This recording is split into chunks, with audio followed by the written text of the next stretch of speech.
الرحمن الرحم شهرة من الرحمن. فقال الله تعالى: من وصلك وصلته من قطعته. رواه البخاري মুসলিম। সম্মানিত দিনী ভাই বোন, প্রশংসা আল্লাহর জন্য, শান্তি অবতীর্ণ হোক আল্লাহ রাসূলের উপর সাল্লাল্লাহু আলাইহি ওয়াসাল্লাম। আজকের দিনে বৈঠকে সংক্ষিপ্ত সময়ে বক্তব্যের বিষয় প্রতিবেশীর সাথে সদাচরণ।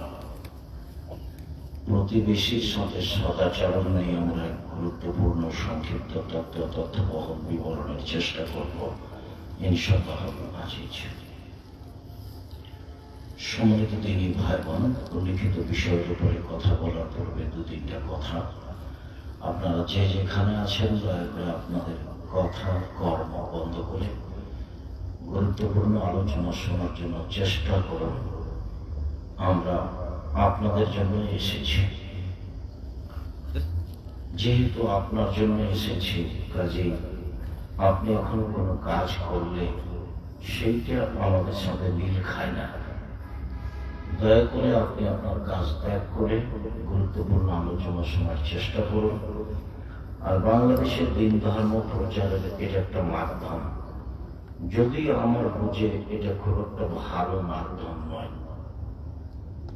জুমার খুতবাই সবচেয়ে ভালো মাধ্যম, আর মসজিদ ভিত্তিক দাওয়াতি কাজ হবে এটাই সবচেয়ে ভালো মাধ্যম। এসব মাধ্যমে অনেক কিছু জড়িয়ে থাকে। তার মধ্যে প্রায় যেখানে যাই দেখি এই যে এখন সাজানো শুরু হয়েছে, বাসর ঘরের মতো করে সাজাচ্ছে। তোমার এই বললাম এগুলো সরাও, কোথায় গেল?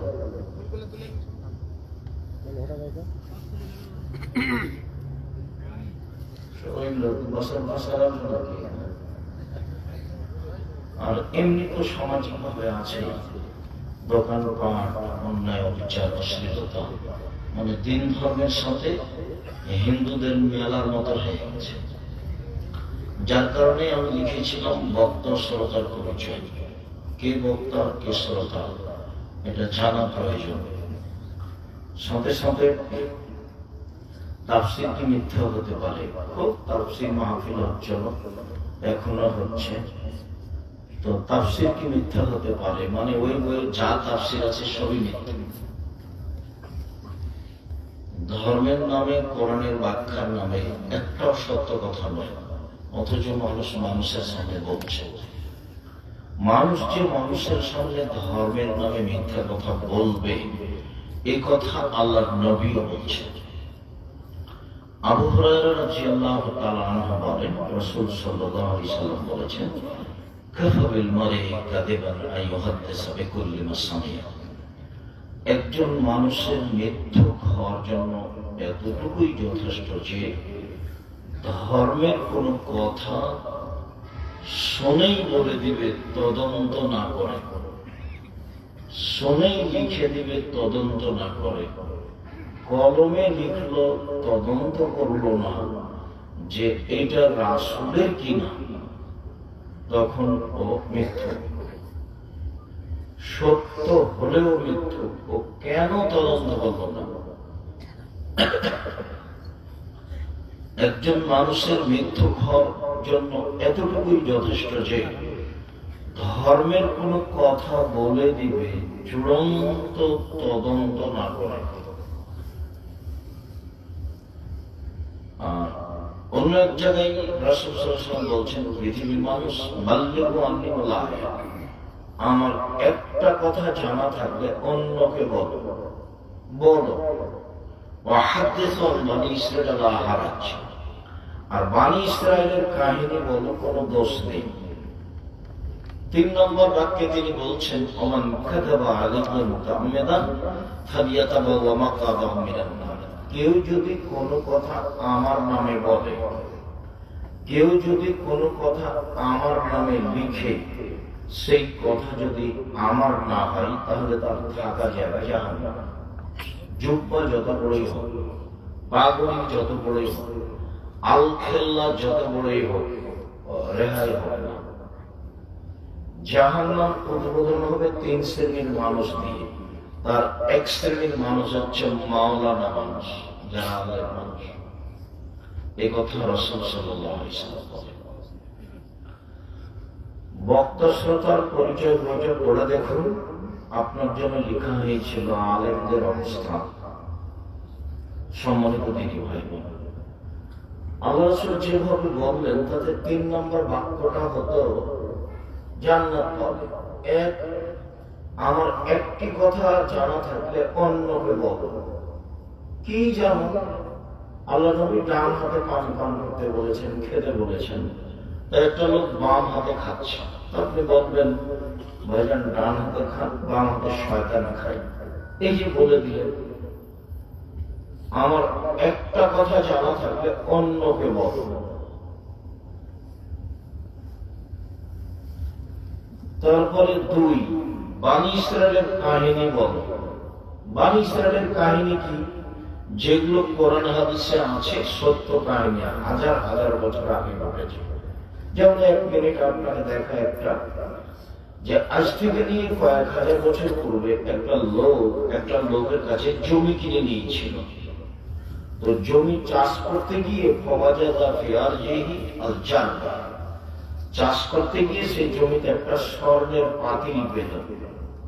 তো জমি ক্রেতা বিক্রেতাকে বলল, ইশতারিত মিনকাল আরদ ওয়া মাক্তা মিনকাল দাম, আপনার কাছে আমি জমি কিনেছি, স্বর্ণ কিনিনি।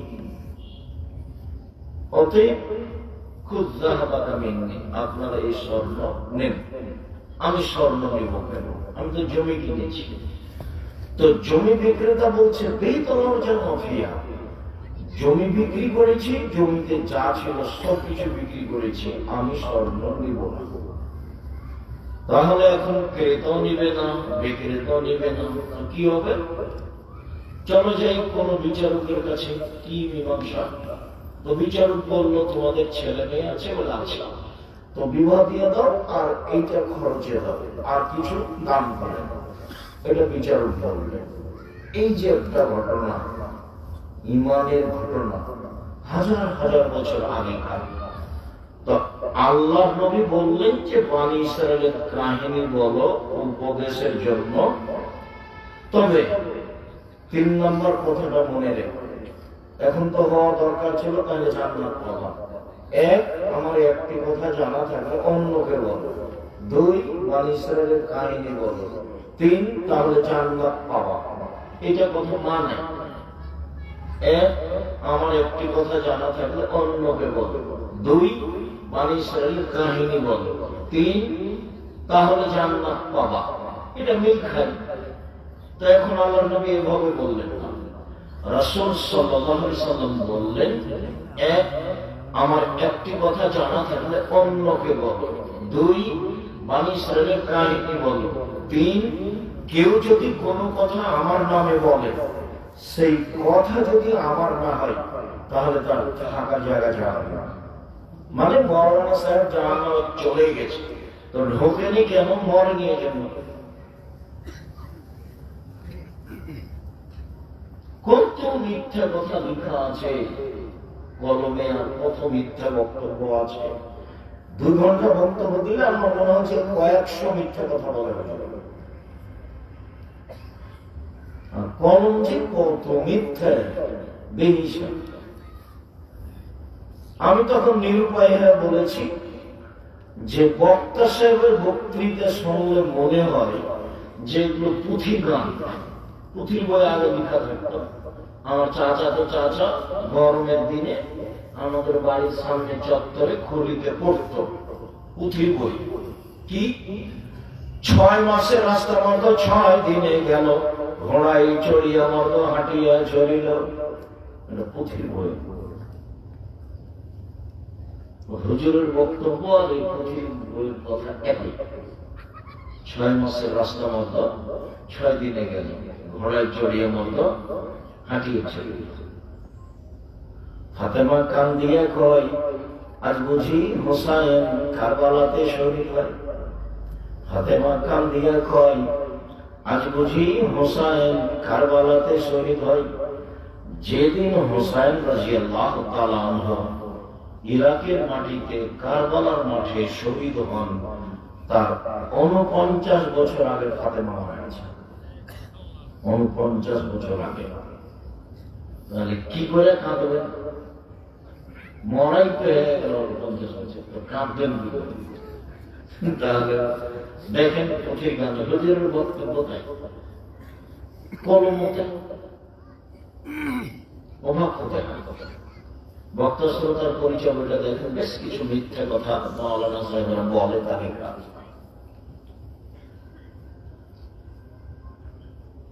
কত যে ধর্মের নামে মিথ্যা কথা আছে।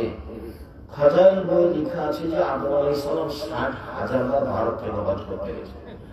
তো 60,000 বার যদি হজ করতে যান তাহলে বছর বয়স হতে হবে 60,000 বছর, মানে বছরে একবার হজ, তাহলে 60,000 বছর বয়স হতে হবে। বলছে যে এমন ভাবে জিকির করতে হবে যে দেখবে সেই জন্য মনে করে পাগল। পাগল হয়ে গেলে তাহলে কি জিকির করছে, কি দিয়ে বুঝবো যে জিকির করছে? এখন সত্য বলছে না মিথ্যা বলছে? এগুলো সব হাদিস। আল্লাহ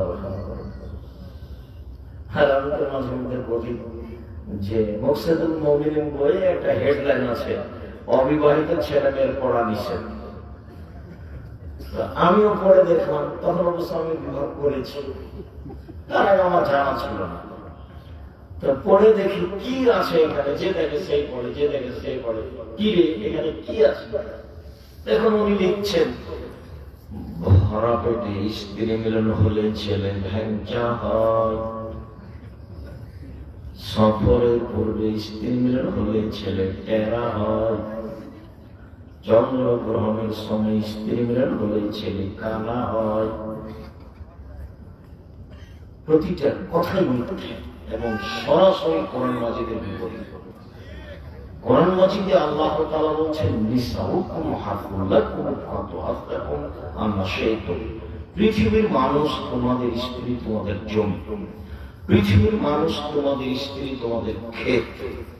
তোমরা তোমাদের জমিতে আসো, তোমাদের খেতে আসো তোমাদের ইচ্ছা মতো, সকালেই কি, বিকেলেই কি, দুপুরেই কি, চন্দ্রগ্রহণ লাগলেই কি আর না লাগলেই কি। এটা আল্লাহ বলছে, আর লেখক বলছেন এভাবেই ধর্ম বিকৃত হয়ে আছে। সৌদি আরব থেকে বের হয়ে ইরাকে ঢুকেছে, ইরাক থেকে বের হয়ে ইরানে ঢুকেছে, ইরান থেকে বের হয়ে পাক ভারতে এসেছে, আস্তে আস্তে উল্টে গেছে প্রায় অংশ। আর ভারত, বাংলাদেশ, পাকিস্তানের যারা মসজিদের খতিব, যারা খুতবা দেন, 1999 জন ইমাম জানা মানুষ নয়, মূর্খ মানুষ প্রায়। আর মসজিদের সভাপতি, সেক্রেটারি সাধারণ মানুষকে ইমাম রাখেন খুতবা দেওয়ার জন্য, যাকে ধমকিয়ে বিদায় করে দিতে পারবে। আর দামি ইমাম রাখলে টাকা লাগে, আবার তার মতো কথা চলে লাগে। আমি আপনার আল্লাহ দয়া করবেন, আমার জীবনে 1 মিনিটের জন্য আমি কোনোদিন কোনো সভাপতি, সেক্রেটারি অধীনে থেকে আমি কোনোদিন খুতবা দিই। আমি কোন মসজিদের ক্ষতি করবো যাই, যখন যে মসজিদের ডাকে তখন যাই, সেই মসজিদের ইমাম, সভাপতি, সেক্রেটারিকে হিসাব করে কথা বলতে হবে, আমি তাকে উঠায় বসাই। আমার কথাতেই চলতে হবে তাকে, তাহলে আমি খুতবা দেব। এরকম আমার জন্য একটা দিন আসেনি আমার জীবনে যে সভাপতি, সেক্রেটারির কথা শুনে আমাকে একদিনের জন্য খুতবা দিতে হবে, এরকম কোন দিন আল্লাহ আমার উপরে নিয়ে আসেন।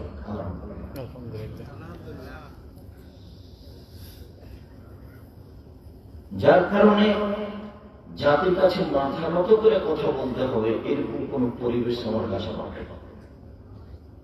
সম্মানিত দিনী ভাই বোন, সদাচরণ এক অবাক ইবাদত। সদাচরণ একটা ইবাদত। ভালো কথা, ভালো কর্মের নাম সদাচরণ। ভালো কথা, ভালো কর্মের নাম সদাচরণ। সদাচরণ এক অবাক ইবাদত, মানে এরকম ইবাদত পৃথিবীতে নেই। কি সেটা? কিভাবে সেটা? যে আল্লাহর নবী বলছেন ইন্না আসকালা শাইইন ইদাউফি মিজানিল মুমিনি ইয়াউমাল কিয়ামাহ খুলুকুন হাসান। মুমিন পুরুষ নারীর নেকির পাল্লায় সবচেয়ে যেটা ভারী নেকি রাখা হবে বিচারের মাঠে, সেইটা হলো সদাচরণের নেকি। ইবাদতের জগতে সবচেয়ে ব্যতিক্রম ইবাদত সালাত। মানে সালাতের মতো পৃথিবীতে ইবাদত নেই, এক ভিন্ন ইবাদত। মানে সালাত যদি থাকে সব ইবাদত আছে, যদি সালাত না থাকে তো কোনো ইবাদত নেই। আর সালাত মানুষের সাথে আপোষ করে না, হজ করে। কি আপোষ করে? হজ অনেক বছর করলে না, 6 বছর করলেই হবে, এই যে আপোষ। যাকাত অথচ ফরজ বিধান, আপোষ করে মানুষের সাথে। কি তোমরা সাথে যাকাত দিয়ে দাও, সমস্যা নেই, এক মাস পরে দাও, দাও, এই যে আপোষ। সিয়াম রোজা ফরজ বিধান, আমি অসুস্থ, ঠিক আছে পরে কর, আমি সফরে আছি, আচ্ছা ঠিক আছে বাড়ি যাওয়া যাওয়া করো, এই যে আপোষ। কিন্তু সালাত এমন একটা ইবাদত, সফরেই কি আর বাড়িতেই কি, আর পবিত্রই কি আর অপবিত্রই কি, আর পরনে কাপড় আছে না ল্যাংটা হয়ে আছে, কোনো আপোষ নেই। সময় ধরে পড়তে হবে, চাপা নামাজের মাসাতে তোকে তো পড়তে হবে, তো পাপ করতে হবে। মানে ব্যতিক্রম ইবাদত মানুষের সাথে আপোষ করে না, এরপরে জরিমানা নেই। ऐसे বলেছে সাহেব তোমার বাপ মারা গেল, কয়েকটা নামাজ কাজা হয়েছে 3 অক্ট, আচ্ছা 5 5 5 1,500 টাকা দিয়ে দিল, যে জানাজা পড়িয়ে দিল, সালাতের সাথে সম্পর্ক না। উমরি কাজা চলে, 20 বছর 30 বছর নামাজ পড়েনি, এখন বেশি বেশি করে পড়ে নেবে, এরকম নোংরা নীতি সালাতের সাথে নেই। ওই একেবারেই ব্যতিক্রম ইবাদত নগদ, সালাতের পরে নগদ ব্যতিক্রম ইবাদত। এত ভিন্ন ধরনের দামি ইবাদত, ব্যতিক্রম ইবাদত, বিরল ইবাদত, এরপরেও নেকির পাল্লায় যত ভারী, সদাচরণের নেকি তার চেয়ে 1,00,000 গুণ বেশি। সদাচরণ কি জিনিস? ইবাদতের জগতে সবচেয়ে দামি ইবাদত সিয়াম রোজা, এর বিনিময় হলো জান্নাত, কোন নেগেটিভ নেই, বাস জান্নাত। অবশ্য বৃহস্পতিবার সোমবার আপনারা সিয়াম থাকেন। এই ছেলে কথা বলছে, তুমি শুনতে পাও না? আমি শুনতে পাচ্ছি এখানে। যাও বসো, যদি জায়গা থাকে তাহলে বসো, যদি না থাকে সেটা ভেতরে দাঁড়িয়ে আসো। ভেজাম আপনারা দাঁড়িয়ে আছেন, বসেন, কিছুক্ষণ একটু কষ্ট হলেও বসেন। আমি তো আব্দুল আমিন ফজল নেই, আপনাকে তো আমি সারা রাত বক্তব্য শোনাতে পারবো না, 1 ঘন্টা 40 মিনিট, আপনি একটু কষ্ট করে বসেন, আমি আপনার জন্য এসেছি। মানে আমি চলন্ত বক্তা, এখানে আরেক জায়গায় যাবো, কত টাকা দিলেন আপনি দেখবো, তারপর আপনি ডায়েরি মেনটেন করবো, এইসব তো আমার কাছে ঘটেনি। আমি আপনার জন্য এসেছি, আপনি ভদ্রতা বজায় রেখে বসেন, আপনার কিছু না কিছু উপকার করবই করবে, যেহেতু আমি আপনার জন্য এসেছি। সম্মানিত দিনী ভাই বোন, আর তোমরা ছেলেরা যারা দায়িত্ব পালন করছো, কিবা দায়িত্ব পালন করছো, দেখো তোমরা এদিক ওদিকে দেখো, কে কথা বলতে হবে না। দয়া করে আপনি আপনার প্রয়োজন মেটায় না, আমি শুনতে চাই না আপনার প্রয়োজন। ভালো মন্দ মোবাইলে কথা বলা কোনটাই আমি শুনতে চাই না। আপনি সবকিছু বন্ধ করে অপেক্ষা করুন অল্প সময়। সবচেয়ে দামি ইবাদত সিয়াম রোজা, বৃহস্পতিবার সোমবার সিয়াম থাকবে।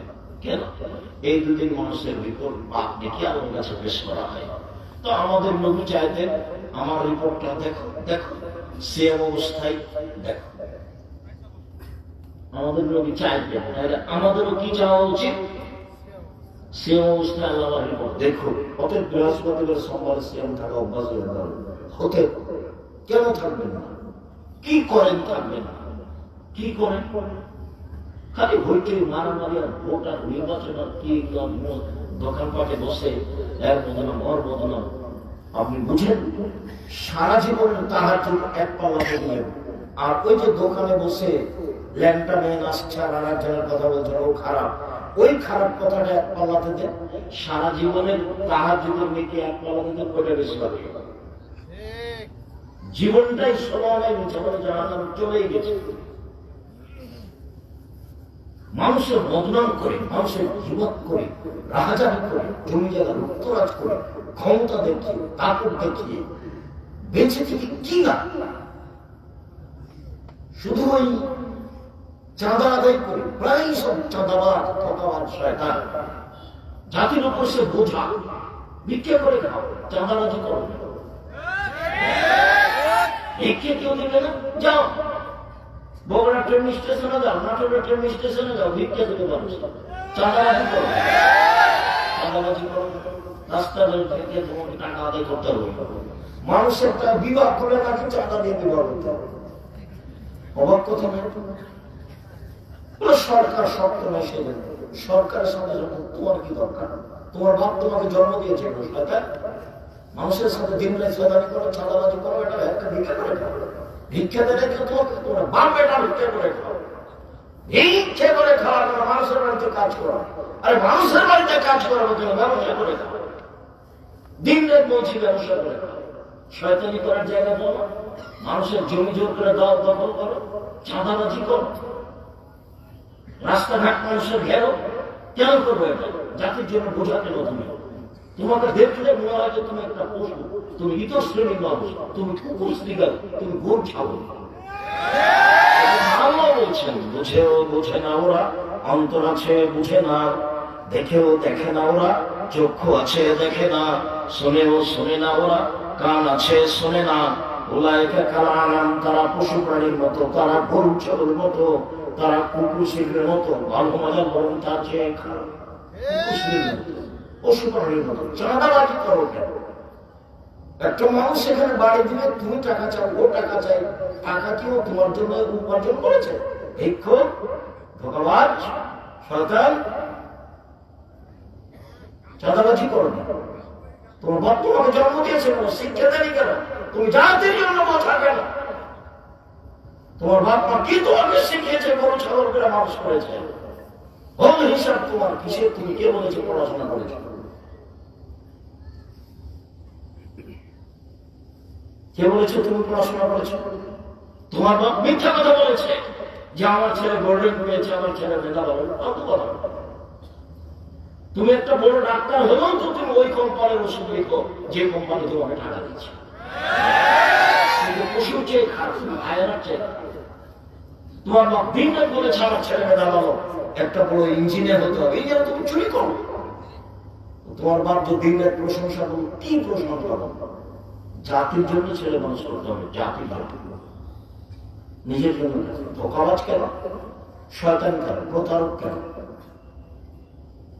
পরীক্ষা লাগবে 3টা দিয়েছে 7টা, ডাক্তার হলো? তোমার বাপ মা খুব প্রশংসা করে, তোমার বাপ মার জীবনটাই মিথ্যে, এটা ফাঁকিবাজি জীবন। তোমার বাপ মায়ের অবস্থার কথার প্রশংসা দেখলে মনে হয় চাঁদাটা ওদের ভাষা আমও গেল, ছাড়াও গেল, কাঁদতে কাঁদতে দিকে গেল। এই তো তোমার বাপ মায়ের জীবন। পশু প্রাণী কিন্তু চাঁদাবাজি করো, খাও, নির্বাচন করে বেড়াও, এর পিছনে দৌড়াও, ওর পিছনে দৌড়াও, এর পিছনে দৌড়াও, এটা পশু প্রাণীর মতো, এটা বহু ছাড়ো। আল্লাহ এমনি বলছে। সম্মানিত দিনী ভাই বোন, বলছিলাম যে ইবাদতের জগতে সবচেয়ে দামি ইবাদত সিয়াম, কিন্তু সিয়ামের নেকি অত ভারী নয় সদাচারের নেকি যত ভারী। হজ একটা গুরুত্বপূর্ণ ইবাদত। মানুষের যদি হজ কবুল হয়ে যায় তাহলে সে হয়ে গেছে সেদিনের মতো যেদিন তার মাতাকে জন্ম দিয়েছে, নিষ্পাপ হয়ে গেছে। হজের নেকি, শত হজের নেকি যদি এক পাল্লাতে চালায়, আর যদি সদাচরণের নেকি এক পাল্লাতে দেয়, সদাচরণের নেকি হচ্ছে 1000 বেশি হবে। সদাচরণ কি? এই যে সদাচরণ, ধোঁকাবাজি থাকবে না যার, রাহাজানি থাকবে না যার, অন্যায় থাকবে না যার, অবিরাজ থাকবে না যার, চাঁদাবাজি থাকবে না যার, প্রতারণা থাকবে না যাক, দলীয় দাপট থাকবে না যাক, সেই হলো সদাচরণের পথ। সরকারি সদাচরণ আছে। আল্লাহর নবী বলছেন যে নেকির পাল্লায় সবচেয়ে ভারী নেকি সদাচরণের নেকি। যারা হিন্দু তাদের পাপ নেকি ওজন হবে না, ওদের তো নেকি নাই তো ওজন হবে কি দিয়ে। যারা ইহুদি তাদের পাপ নেকি ওজন হবে না, কেন নেকি নাই তো দুই পাল্লা দিবে কি করে। যারা খ্রিস্টান তাদের পাপ নেকি ওজন হবে না, কেন নেকি তো নেই তো দুই পাল্লাই দিবে কি করে। যারা আকীদায় মার খেয়েছে, বিশ্বাসের ত্রুটি হয়ে গেছে, কবর পূজা করে, কবরকে মূল্যায়ন করে, শিয়া কাদিয়ানী আরো নবী আছে, মোহাম্মদ শেষ নবী নয়, এগুলো যারা মনে করে তাদের নেকি নষ্ট হয়ে গেছে, ওদের পাপ নেকি ওজন হবে না। আল্লাহ বলছেন ওদের মাথার সামনের দিক ও পা ধরে জাহান্নামে নিক্ষেপ করা হবে। ফালা নকিবালা হইয়া ওরা কিয়ামতে ওজনা, আমি ওদের পাপ নেকি ওজন করব না। ওদের মাথা এবং পা ধরে জাহান্নামে নিক্ষেপ করা হবে, কথা আল্লাহ বলে। ওর ওজনই নাই পাপ নেকি। সম্মানিত দিনী ভাই বোন, বলছিলাম আল্লাহ তাআলা বলেন ওয়াজাদিলহুম বিল্লাতী হিয়া আহসান। মুহাম্মদ সাল্লাল্লাহু আলাইহি সাল্লাম তর্ক বিতর্কের সময়, মুখামুখি কথা বলার সময় প্রতিপক্ষ যা বলে আপনারটা তার চেয়ে সুন্দর হতে হবে। মুখামুখি কথা চলছে, সদাচার। আপনি যখন বলবেন প্রতিপক্ষ যা বলেছে তার চেয়ে আপনারটা ভালো হতে হবে, তার নাম সদাচার। আল্লাহ তাআলা বলেন ইদফা বিল্লাতী হিয়া আহসান। মানুষ যখন কথা বলে, কটু কথা বলে, আপনি যখন বলবেন তখন ওর কটু কথার মোকাবেলায় আপনারটা নরম, ভদ্র, কোমল, সুন্দর হবে। তখন তার মাঝে আর আপনার মাঝে যে শত্রুতা রয়েছে এটা অন্তরঙ্গ বন্ধুতে পরিণত হবে। আল্লাহ বলছেন, আমাদের নবীকে বলছেন, আল্লাহ তাআলা আমাদের নবীকে বলছেন শোনেন, ফাবিমা রাহমাতিন মিনাল্লাহ লিনতা লাহুম ওয়ালাউ কুনতা ফাজ্জান গালিযাল কলব লানফাযু মিন হাওলিক। আল্লাহর পক্ষ থেকে বড় দয়া আছে, আপনি মানুষের জন্য নরম স্বভাবের হয়েছেন। মুহাম্মদ সাল্লাল্লাহু আলাইহি ওয়াসাল্লাম শোনেন, আল্লাহ বলছেন, মুহাম্মদ সাল্লাল্লাহু আলাইহি ওয়াসাল্লাম শোনেন, আল্লাহর পক্ষ থেকে আপনার উপরে বড় দয়া যে আপনি নরম স্বভাবের হয়েছেন। তো যার স্বভাব নরম তার উপরে আল্লাহর পক্ষ থেকে কি বড় দয়া, বড় রহমত। আপনি যদি কর্কশ কঠোর স্বভাবের হতেন লানফাযু মিন হাওলিক, আপনার পাশ থেকে মানুষ সরে যেত, কেউ আপনার কথা শুনত না। শোনেন কয়েকটা কথা। এক, ফাফওয়ান, মানুষকে মাফ করুন, প্রতিশোধ নেবেন না, প্রতিশোধ নেবেন,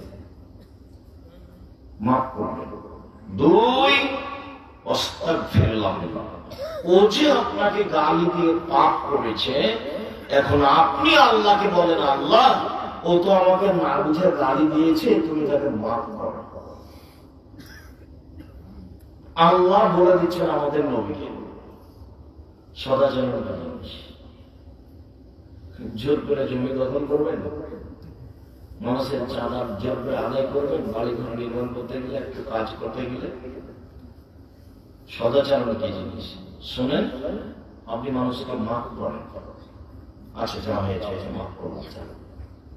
দুই, আপনি আল্লাহকে বলেন আল্লাহ ও আমাকে গালি দিয়েছে, ওর গুনাহ হয়েছে, মাফ করো। ও আমাকে মেরেছে, ওর পাপ হয়েছে, তুমি তাকে মাফ করো। এটা বলেন, তিন রাত বলেন। আল্লাহ আমাদের নবীকে বলছেন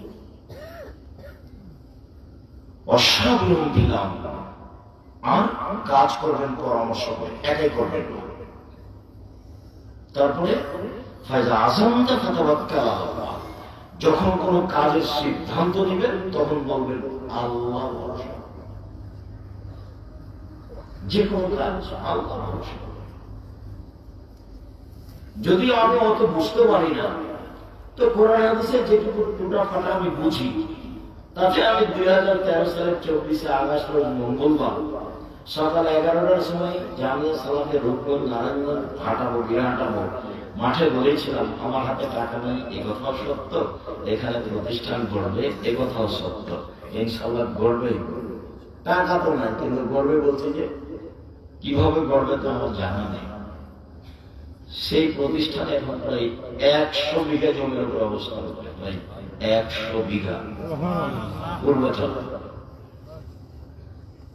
আর 2016 সালের 17 ফেব্রুয়ারি বুধবার বিকাল 4টা বলেছিলাম জামিয়া সালাফের ডাঙ্গিপাড়া পবাদার সাই আমচত্বর নদাপাড়ার পাশে সেই প্রতিষ্ঠান এখন প্রায় 50 বিঘা জমির উপরে। মেয়েদের যেটা নির্মাণ হচ্ছে তানরে সেটা প্রায় 60 থেকে 70 বিঘা জমির উপরে।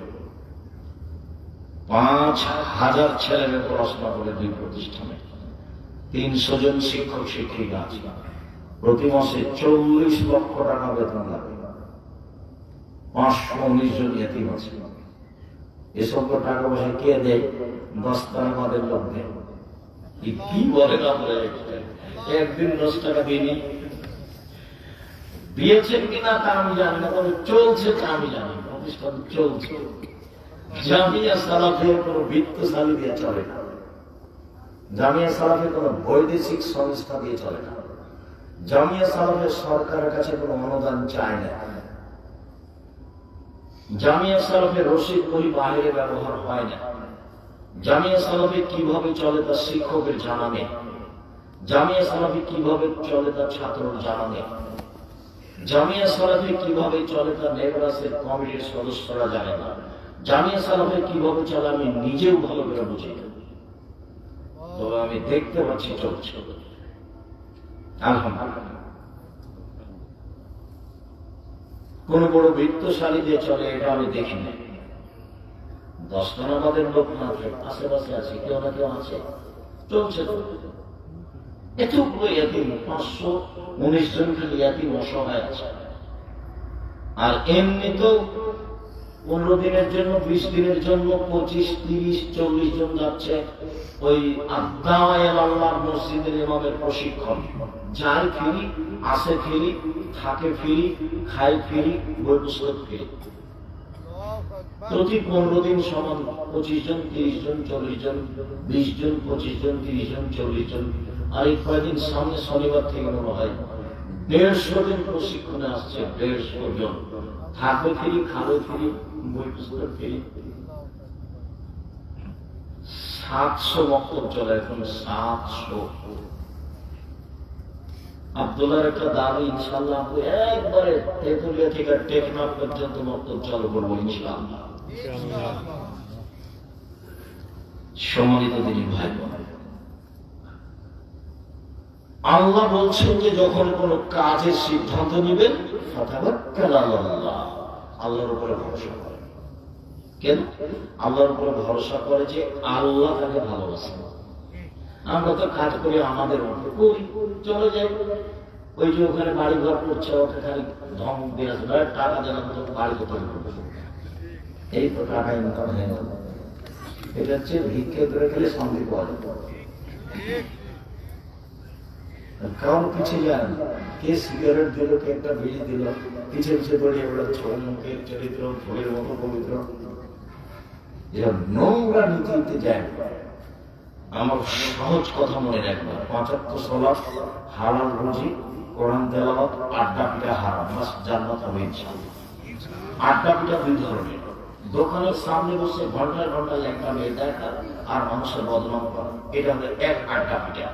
আর একটা আড্ডা পিটা হলো বড় মোবাইলে একটা মেয়ে দেখে ঘন্টার ঘন্টা সময় কাটানো। ওই ঘরে তোমার মা দেখে, এই ঘরে তোমার বাপ দেখে, ওই ঘরে তুমি দেখো, আর এই ঘরে তোমার বোন দেখে, সবাই ল্যাংটা মেয়ে দেখাতে ব্যস্ত। একবারে গোটা বাড়িটা হচ্ছে জেনার বন্যা, জেনার শয়লাম। আল্লাহ রাসূল বলছেন দুই চোখের জেনা হচ্ছে চোখ দিয়ে দেখা, জেনা হল ইস্তেমা। দুই কানের জেনা হচ্ছে কান দিয়ে শোনা। অলের জেনা হল বাস, হাতের জেনা হচ্ছে হাত দিয়ে ধরা। রিজল জেনা হল মাসি, পায়ের জেনা হচ্ছে পা দিয়ে চলা। জেনাল কলব তাতাওয়ানা তাসতাহি, অন্তরের জেনা হচ্ছে পরিকল্পনা করা। এগুলো সব জেনা। তোমার হাতেও বড় মোবাইল, তোমার বোনের হাতেও বড় মোবাইল, তোমার মার হাতেও বড় মোবাইল, তোমার বাপের হাতেও বড় মোবাইল। রাসূল সাল্লাল্লাহু আলাইহি ওয়াসাল্লাম বলছেন, পৃথিবীর মানুষ, আমি আশঙ্কা করে গেলাম আমার জাতির উপরে, আমার উম্মতের উপরে, আমার উম্মত গোপন পাপে লিপ্ত হবে, এটা আমার ভয়। এই পৃথিবীর মানুষ শুনে রেখো, আমার উম্মত গোপন পাপে লিপ্ত হবে, এটা আমার ভয়। আমার উম্মত দরিদ্র হয়ে যাবে, এই ভয় আমি করিনি। এটা ফাসাদ না তাফাসাদ হেমারে, গাধা যেমন গাভীর সাথে মিলে লজ্জা বুঝে না, ষাঁড় যেমন গাভীর সাথে মিলে লজ্জা বুঝে না, মানুষ তেমন খোলা মাঠে জেনা করবে, লজ্জা বুঝবে না। গাধা যেমন গাভীর সাথে মিলে লজ্জা জানে না, ষাঁড় যেমন গাভীর সাথে মিলে লজ্জা বুঝে না, মানুষ তেমন খোলা মাঠে জেনা করবে, লজ্জা বুঝবে না। এ কথা মুহাম্মদ সাল্লাল্লাহু আলাইহি ওয়াসাল্লাম। যে সময় দেখা যাচ্ছে একসরল হারাত মারামারি বেড়ে যাবে, কেউ কাউকে মারবে না, কেউ কাউকে মারবে না। সময় দিনী ভাই বোন, মহান আল্লাহ বলে, الذين ينفقون في السراء والضراء والكاظمين الغيظ والعافين عن الناس। জান্নাতি ওরা যারা সচ্ছল অবস্থায় দান করলো, অসচ্ছল অবস্থায় দান করলো। সচ্ছল 10,000 টাকা করলো, অসচ্ছল 10 টাকা করলো, দান করতেই আল্লাহ আদেশ করেছেন, নবী আদেশ করেছেন। তখন সাহাবীগণ বলছেন, না পারলে কি করবে? তখন রাসূল বলছেন, না পারলে মানুষের বাড়িতে কাজ করবে, কাজ করে যা পাইছে সারাদিনে কিছু খাবে, কিছু দান করবে। যখন আল্লাহ রাসূল বলছেন সবাইকে দান করতে হবে, তো সাহাবীরা তখন বললেন যে পথ তো কঠিন হয়ে গেল, আমি টাকাই নাই দান করবো, মানে দিনই চলে না, দান করবো কি দিয়ে? তখন আল্লাহ রাসূল বলছেন, কেন? মানুষের বাড়িতে কাজ করবে, মানুষের বাড়িতে কাজ করে যা পেয়েছে সেখান থেকে কিছু দান করবে, কিছু খাবে। তখন সাহাবীগণ বলছেন, মানুষের বাড়িতে কাজ করতে না পারে তাহলে কি করবে? তখন আল্লাহ রাসূল বলছেন যে তাহলে অসহায় মানুষের সহযোগিতা করবে, ভ্যানটা ঠেকে আছে একটু ফেলে দিবে, এক গ্লাস পানি চাইলে লোকটাকে এক গ্লাস পানি দিবে, মানুষের সুবিধা করে দিবে। তখন সাহাবীগণ বলছেন যে এইটা যদি না পারে তাহলে কি করবে? সাহাবীগণ নিচে নামতে লাগবে। হাদিস বুখারী মুসলিম। তখন আল্লাহ রাসূল বলছেন, শোনো তাহলে নিজেকে পাপ থেকে ঠেকে রাখবে, এটাই হলো দান। যাক, আমি তোমাদের জন্য পথ সহজ করে দিলাম। নিজেকে কি থেকে ঠেকে রাখবে?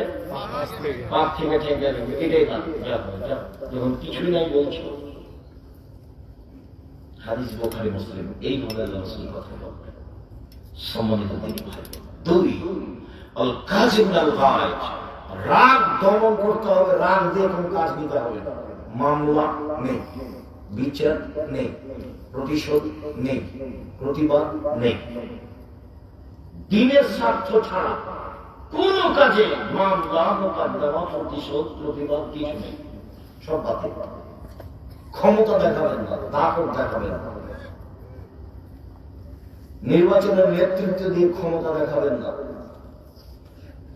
ক্ষমতার নাম 45 মিনিট, ক্ষমতার নাম 45 মিনিট, ক্ষমতার নাম 2-3 মিনিট, ফেরাও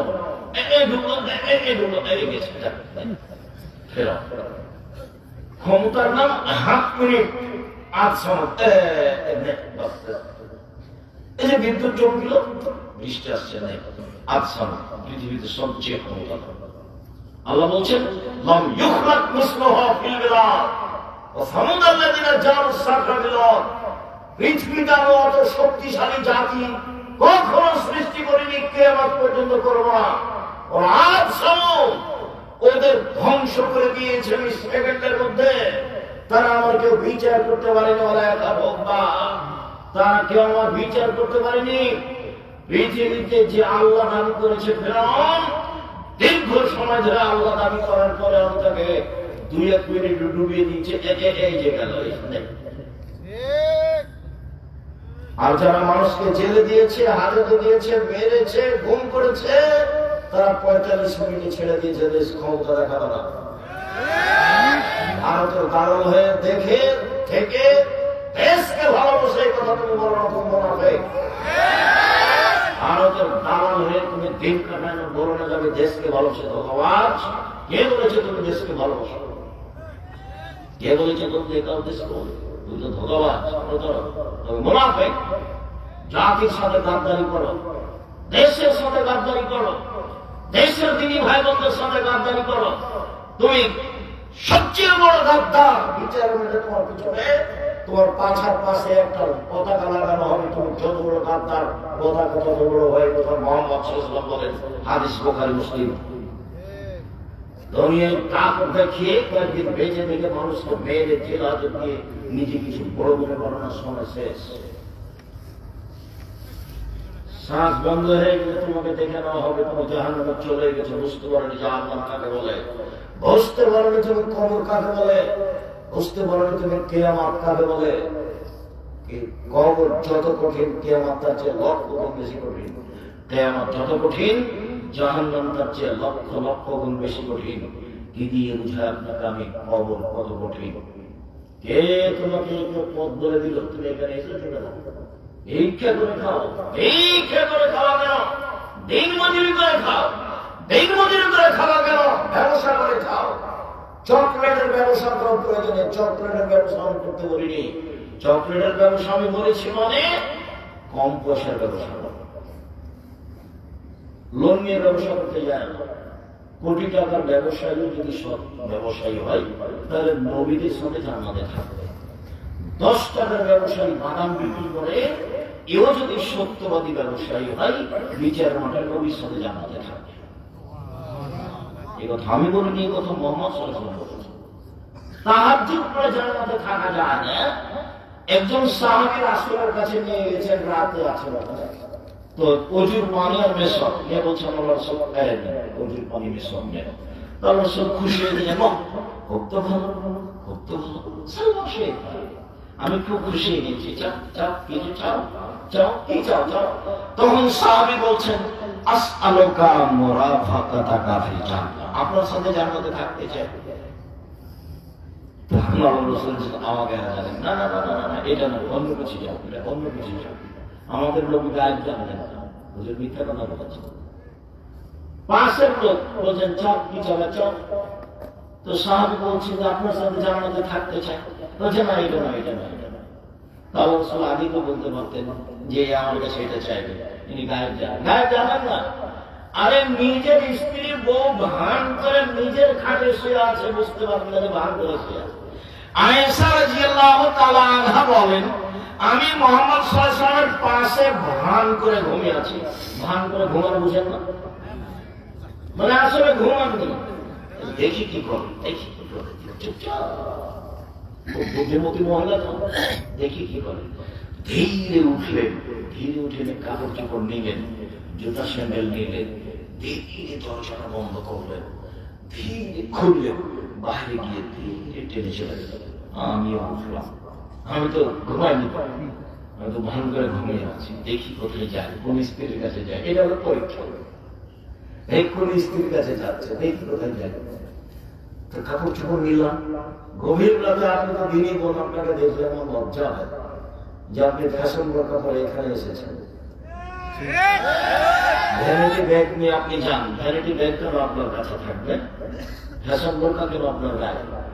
আপনার স্বামী নেই, দেখে না কাপড়? আপনার বাপ নেই, দেখে না কাপড়? জন্ম দিতে বললে বাপ পাওয়া যায়, ক্ষমতার নাম বাপ। কতদিন বললাম ক্ষমতার নাম বাপ। যে বাপ পিটাতে পারে 10 ছেলের মা হলো, তার নাম বাপ। কাঁধে নিয়ে ফ্যাশন বোরকা পরে বাজারে যাও কেন? তোমার স্বামী বলেছে তোমার বাপ মরেছে, তোমার ভাই মরে গেছে, তোমার বোনের ছেলে মরে গেছে, তোমার দেবরের ছেলে মরে গেছে, তুমি বাজারে যাও কেন? তোমার শরম হয় না কেন? তোমার হায়া হয় না কেন? তোমার লজ্জা হয় না কেন? তোমার মানবতা নাই কেন? তোমার বোধোদয় নাই কেন? কি দেখাতে যাও তুমি? রাসূল সাল্লাল্লাহু আলাইহি ওয়াসাল্লাম তোমার উপর অভিশাপ করেছেন। পুরুষের জুতা স্যান্ডেল পরে যারা তাদের উপরে অভিশাপ, পুরুষের পোশাক পরে যারা তাদের উপরে অভিশাপ, গায়ে উল্কি করে যারা তাদের উপরে অভিশাপ, ভুল করে চিকন করে যারা তাদের উপরে অভিশাপ, দাঁত ছেড়ে চিকন করে যারা তাদের উপরে অভিশাপ, বর্চনা ব্যবহার করে যারা খোপা বড় করে তাদের উপরে অভিশাপ, ছবি অঙ্কন করে যারা তাদের উপরে অভিশাপ। শুনুন, মুহাম্মদ সাল্লাল্লাহু আলাইহি ওয়াসাল্লাম এসব মহিলাদের উপরে অভিশাপ করেছেন। বাজারে যাও কেন তুমি সাজগোজ করে?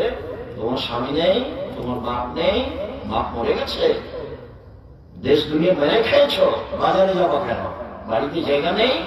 আল্লাহ তাআলা বলছেন, ওকারনা ফি বুয়ুতিকুন্না ওয়ালা তাবারাজনা তাবারাজাল জাহিলিয়াতুল উলা, হে মুসলিম মহিলা বাড়িতে থাকো। বন্যতার যুগে, বর্বরতার যুগে, অসভ্যতার যুগে, জাহিলিয়াতের যুগে নারীরা যেভাবে ঘুরতো সেভাবে ঘুরো না, কঠোর ভাবে আল্লাহ নিষেধ করেছেন। বাজারে যাও কেন? কিসের ধর্ম দেখাও? হ্যাঁ দেখ করে এসেছো, আবার হ্যাঁ করে চলে যাচ্ছি। এর জন্য আমি দায়ী, এর জন্য তোমার বাপ দায়ী, এই জন্য তোমার স্বামী দায়ী, এই জন্য তোমার ভাই দায়ী, এই জন্য তোমার মা দায়ী। সব করাতে বললে মা হয়ে যায়। 1 মিনিট দেখো তো বাপ কাকে বলো, দিয়ে ঠিক করতে হবে মেয়েকে। 1 মিনিট দেখেন বাপ কাকে বলো। এই যে দেখেন, আয়েশা রাদিয়াল্লাহু তাআলা আনহা বলেন, আবু বকর সিদ্দিক আমার নিকটে আসলেন, ঘটনা ছেড়ে দিয়ে এদিকে আসলেন।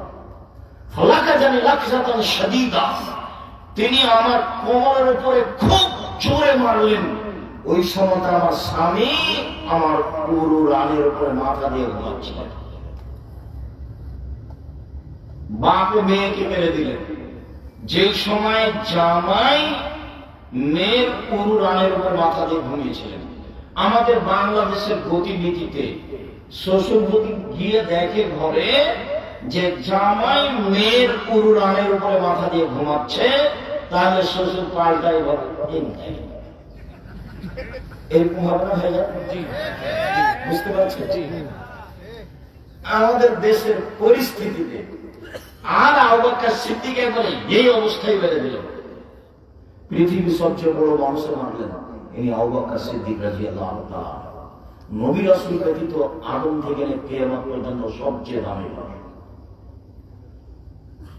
যিনি মারলেন তাহলে তিনি হলেন, তাকে মারলেন তিনি হলেন আয়েশা রাদিয়াল্লাহু তাআলা আনহা। মা হাওয়া থেকে কিয়ামত পর্যন্ত সবার চেয়ে দামি মহিলা। আর যিনি পুরো রানের উপরে মাথা দিয়ে ঘুমিয়ে আছেন ইনি হলেন নবী রাসূল নির্বিশেষে সবার চেয়ে দামি, উনি হলেন মুহাম্মদ সাল্লাল্লাহু আলাইহি ওয়াসাল্লাম। বিবাহকারী মেয়েকে মারলেন, পূর্ণ যুবতী মেয়েকে মারলেন, জামাইয়ের সামনে মারলেন, দিন দুপুরে মারলেন, খোলা মাঠে মারলেন, হাত দিয়ে মারলেন, সবচেয়ে বড় মানুষে মারলেন, সবচেয়ে বড় মহিলাকে মারলেন, সবচেয়ে বড় মানুষের সামনে মারলেন। বিবাহকারী মেয়ে, বিবাহকারী কথাটা বুঝেন আপনারা? জি জি। বিবাহকারী মেয়েকে মারলেন, জামাইয়ের সামনে মারলেন, পূর্ণ যুবতী মেয়েকে মারলেন, খোলা মাঠে মারলেন, 1400 মানুষের সামনে মারলেন, হাত দিয়ে মারলেন। এত বড় বাপে এত বড় বেটিকে এত বড় মানুষের সামনে এইভাবে মেরে দিলেন। ভুল কোথায় গলার হারটা হারিয়ে গেছে খেয়াল করেনি সেই। আর আপনার মেয়ে ক্লাস 10-এ পড়ে করে ল্যাংটা হেঁটে বেড়াচ্ছে, আপনি যাকে একটা ধর্ম দিতে পারেন না। আপনি আবার বাপ, আপনার মতো কাপুরুষ বাপ বেঁচে থাকার চেয়ে মরে যাওয়া। এরকম আমি চাইনি, এরকম বাপ আমি ঘৃণা করেছি। তো আপনার মতো বাপের কি প্রয়োজন? জামিয়া সালাফে আপনার ছেলে মেয়ের লালন পালন করে সমাজ করেন ইনশাআল্লাহ। 519 জন এতিম আছে, অসহায় আছে। কালকে যদি 500 গিয়ে ঢোকে সমস্যা হবে না ইনশাআল্লাহ। আল্লাহ ব্যবস্থা করবে। এর নাম জামিয়া সালাফ। আলহামদুলিল্লাহ। আপনারা আমি বেঁচে থাকা কামনা করি না কথা নয়, কিন্তু এরকম বাপ কামনা করি না। মেয়ে বাপ দেখছেন না, পিছিয়ে দিতে হলো মেয়েকে। 7 ছেলের মা হয়ে গেল, মেয়ে বাপের কাছে বড় হয় না, এই যে প্রমাণ হাদিস বুখারী মুসলিম। মেয়ে বাপ বেঁচে আছে, মেয়ে বুড়ি হয়ে গেছে, তবু পিটাবে বাপ। দেখেন হাদিস বুখারী মুসলিম। পিটিয়ে ঠিক করবে ওকে, এখন আদর নেই। কেন যাবে ফ্যাশন বোরকা পরে বাজারে? আর বাপ মরে গেছে, ওর শ্বশুর মরে গেছে, ভ্যানিটি ব্যাগ ঘাড়ে করে চলে যাচ্ছে, ওর শরম হয় না, ওর লজ্জা হয় না, হায় হয় না। বাজার রাস্তাঘাট মহিলা দিয়ে ভর্তি। সম্মানিত দিনী ভাই বোন, আপনি মনে কিছু নেবেন না। বলছিলাম আল্লাহ তাআলা বলেন প্রতিশোধ নেই, প্রতিবাদ নেই। মানুষকে মাফ করতে হবে। রাগ নেই, প্রতিবাদ নেই, প্রতিশোধ নেই, মাফ করতে হবে। সহজে জান্নাত সহজ। আল্লাহ তাআলা বলেন ওয়াবুদুল্লাহ ওয়া লা তুশরিকু বিহি শাইআ। এই পৃথিবীর মানুষ এক আল্লাহর ইবাদত করো, তার সাথে বিন্দু মাত্র শরীক করো না। আল্লাহর সাথে সদাচরণ হলো শিরক না করা। যারা 16 ডিসেম্বর, 26শে মার্চ, 21শে ফেব্রুয়ারি জন্ম দিবস, মৃত্যু দিবস দিবস পালন করে, যারা কবরে সিজদা করে, কবরে কিছু চাই, কবরে মানব মানে পীরের কাছে যায়, তারপর আপনার মাদুরি গলায় কোমরে ঝোলায়, যারা শিরক করে, এরা আল্লাহর সাথে সদাচরণ করে। তাহলে শিরক না করলে কার সাথে সদাচরণ হবে? আল্লাহর সাথে। তার খুব বাধে, সর্বোচ্চ আত্মমর্যাদার অধিকারী। একদিন আল্লাহ রাসূল বলছেন, আবু সাঈদ খুদরি বলছেন যে আল্লাহ রাসূল, আপনি যেভাবে বলছেন, আমি যদি কাউকে দেখি যে আমার স্ত্রীর সাথে ও মেলামেশা করছে, তাহলে আমি তাকে একটা জয় করে হাতে। তখন আল্লাহ রাসূল বলছেন, না না না না না, জেনাই ভাবে হয়, 4 জন সাক্ষী লাগবে, 4 জন সাক্ষী মারা যাবে না, তোমাকে ভালো। তখন বলছে আল্লাহ রাসূল, আমার স্ত্রীর সাথে কেউ জেনা করবে আর আমি সাক্ষী খুঁজতে যাবো, ওকে মারবো। তখন আল্লাহ রাসূল বলছেন, আরে দেখো দেখো, আবু সাঈদ খুদরির আত্মমর্যাদায় আঘাত লেগেছে। স্ত্রী জেনা করছে, সেই জন্য তার আত্মমর্যাদায় যত আঘাত লেগেছে, জেনাতে আমি মুহাম্মদ সাল্লাল্লাহু আলাইহি ওয়াসাল্লাম আমার আত্মমর্যাদায় তার চেয়ে 1000 গুণ বেশি আঘাত লাগে। আর আমার আত্মমর্যাদায় যত আঘাত লাগে, মানুষ যখন জেনা করে তখন আল্লাহর আত্মমর্যাদায় তার চেয়ে 1000 গুণ বেশি আঘাত লাগে। বুঝা গেল না?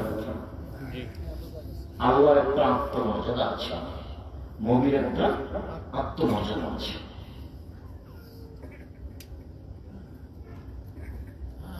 তো আল্লাহর আত্মমর্যাদায় আঘাত লাগে শিরক করলে, যার জন্য তিনি বলছেন হাদিসে কুদসি, আদমের ছেলে মেয়েরা শুনে রেখো, তুমি যেভাবে ডাকো আমি সেভাবে থাকি। মা দাউতানি ওরা দাউতানি, তুমি যেভাবে ডাকো আমি সেভাবে থাকি। তুমি যেভাবে আশা পোষণ করো সেভাবে পূর্ণ করে থাকি। তুমি যেভাবে আশা পোষণ করো সেভাবে পূর্ণ করে থাকি। ক্ষমা চাইলে ক্ষমা করে দিই, পরোয়া করি না তুমি কত বড় পাপী। আমি পরোয়া করি না তুমি কত বড় পাপী। আদমের ছেলে মেয়ে শোনো, তোমার পাপ বেশি হতে হতে যদি আকাশে লেগে যায় পাপ আর পাপ, তুমি যদি আমার কাছে ক্ষমা চাও তাহলে আমি ক্ষমা করে দিই। আমি পরোয়া করি না তুমি কত বড় পাপী। তুমি যেভাবে ডাকো আমি সেভাবে থাকি। তুমি যেভাবে আশা পোষণ করো সেভাবে পূর্ণ করে থাকি। আদমের ছেলে মেয়ে শোনো, বিচারের মাঠে যখন আসবা আকাশ জমিন পরিমাণ পাপ নিয়ে, তখন আমি আল্লাহ এই পরিমাণ ক্ষমা নিয়ে আসবো বিচারের মাঠে। বিচারের মাঠে তোমার যেই পরিমাণ পাপ আমার সেই পরিমাণ ক্ষমা, তোমার যেই পরিমাণ পাপ আমার সেই পরিমাণ ক্ষমা। আদমের ছেলে মেয়ে শোনো, বিচারের মাঠে তোমার পাপ যত আমার ক্ষমা তত, তোমার পাপ যত আমার ক্ষমা তত। যদি শিরক না থাকে, শিরক থাকলে হবে না। আমার আত্মমর্যাদায় আঘাত লাগে শিরক করলে, কাজেই শিরকের পাপ বিচারণাটা আমি ক্ষমা করব না। সম্মানিত দিনী ভাই বোন, পৃথিবীর মানুষ আল্লাহর সাথে সদাচরণ করাও শিরক করে না। আরে দিবস মানলে তো মক্কা বিজয়ের দিন মানতাম, আর শহীদ মিনার তৈরি করলে তো হামজার শহীদ মিনার তৈরি করতাম। হামজা আল্লাহ রাসূল বলছেন সাইয়্যিদুশ শুহাদা হামজা ইবনে আব্দুল মুত্তালিব, আদম থেকে নিয়ে কিয়ামত পর্যন্ত যত মানুষ শহীদ হয়েছে, যত মানুষ হবে, সবার চেয়ে বড় শহীদ হলেন হামজা রাদিয়াল্লাহু তাআলা। একেবারে গোটা পৃথিবী জুড়ে সবচেয়ে বড় শহীদ কে? হামজা রাদিয়াল্লাহু তাআলা। শহীদ মিনার তৈরি করে ওই ছেলেটা পাশ দিয়ে হাঁটছে কেন? তোমরা যে পাশ দিয়ে হেঁটে চলে যাচ্ছে, আপনারা দেখছেন কেন? বসতে বলেন, কয়েক মিনিট বসতে বলেন। কোন কাজ আমাকে দয়া করে দেখাবেন না। সম্মানিত দিনী ভাই বোন, অবিল ওয়ালিদাইনি ইহসানা, পিতা মাতার সাথে ভালো আচরণ করো। একদিন মা ছিল, একদিন আপনি ছিলেন মায়ের কোলে, এখন মা হলেন আপনার কোলে। দুইটার পার্থক্য আছে। যেদিন আপনি ছিলেন মায়ের কোলে, সেদিন বারবার পেশাব করছিলেন, তখন মা একটু আদর করে বলছিল, অত পেশাব করিস কেন রে, আব্বু এত পেশাব করো কেন, এটা আদর ছিল। কিন্তু মা এখন বিছানে বারবার পেশাব করছে, সম্মান দেখে এত এভাবে বলা যাবে না, আম্মু এভাবে পেশাব করলে তো খুব কঠিন হবে, এই ভাষা চলবে।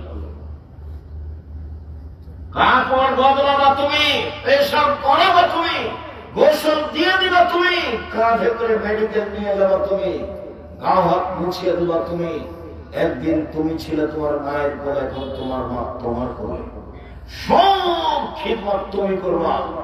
তোমার বউ নাও করতে পারবে, তোমার বোনের শ্বশুর বাড়ি চলে গেছে, কে দেখবে? তুমি দেখবো। আর তোমার মা যা বলে সব উল্টা, সব তোমার বিরুদ্ধে বলে। দেখি তুমি কেমনে তোমার মাকে মানো। ঘুম থেকে উঠে দেখছো যে আমার মায়ের চেয়ে খারাপ মানুষ দুনিয়া থেকে উঠে। কেন? যা বলে তোমার মা উল্টা বলে। তোমার বউকে বলে মানে কি? একবার অকথ্য ভাষা জ্ঞান দেয়, অমুক করবে কি, অমুক বের হ, এইভাবে বলে তোমার মা। তুমি মুখ খুলতে পারো না, মুখ খোলায় তোমার নিষেধ। তার নাম হলো বাপ মার সাথে সদাচরণ। মায়ের পায়ের নিচে জান্নাত, এ কথাই ঠিক। স্বামীর পায়ের নিচে জান্নাত, এ কথা ঠিক নয়। মায়ের পায়ের নিচে জান্নাত, এ কথাই ঠিক। মায়ের সম্মানে টিকে থাকা খুব কঠিন। আমার আব্বা একদিন বলছে যে বেটা এই পাঞ্জাবিটা ভারী লাগে, তো আমি তাৎক্ষণিক একটা হালকা কাপড়ের পাঞ্জাবি করতে পারতাম, কোনো সমস্যা ছিল না আলহামদুলিল্লাহ। কিন্তু আমি বলছি যে বাবু পাঞ্জাবিটা ভারী হয়, তো এই ভাষাটা আমি এখন ঢাকতে পারি না বড় পেতাম। আমার আব্বা বলতেন আমাকে, সংসারে কোনো কাজ করতে গেলে বলছি না, আমার মরার পরে করতে হবে। খোটা বুঝেন কিনা? এখানে গরু বাঁধা আছে, খোটাতে গরু বাঁধা। তা আমি যদি এখান থেকে এখানে নিয়ে যেতাম, তখন আমার আব্বা বলতেন না, ওটা আমি করবো, তোমাকে যদি কিছু করতে হয় তাহলে মরার পরে করবে। মানে সংসারে কোনো কাজ আমার আব্বা আমাকে করতে দেবে না। আমি যদি সংসারে কাজ করতে হবে কখন করবো? আমার বাবার মরার পরে। একবার খোলায় ভাবে বলতো, আমি আমার বাপের একটা কথা রাখতে পারি না, সেটা হলো আমার আব্বা বলছেন বেটা পাঞ্জাবিটা ভারী লাগে। হ্যাঁ, আমি উল্টা কি বলেছি?